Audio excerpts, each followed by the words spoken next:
तर धुळ्यात पावसामुळे जिल्हा पोलीस अधीक्षक कार्यालयाच्या आवारातही मोठ्या प्रमाणात पाणी साचलं।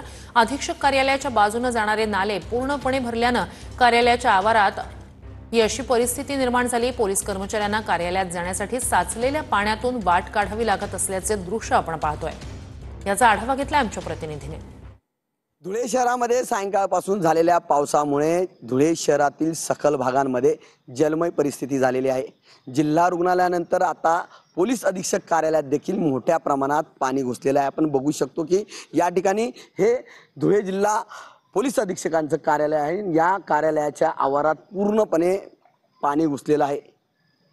कार्यालयाच्या शेजारून महानगरपालिकेची जी गटर आहे ही गटर योग्य पद्धतीने बांधली गेली नसल्याने दरवेळी या कार्यालयामध्ये मोठ्या प्रमाणात अशाच पद्धतीने जास्त पाऊस झाल्यास पाणी घुसत असते। या ठिकाणी जलमय परिस्थिती झाल्याचं चित्र या ठिकाणी पाहावयास मिळत आहे।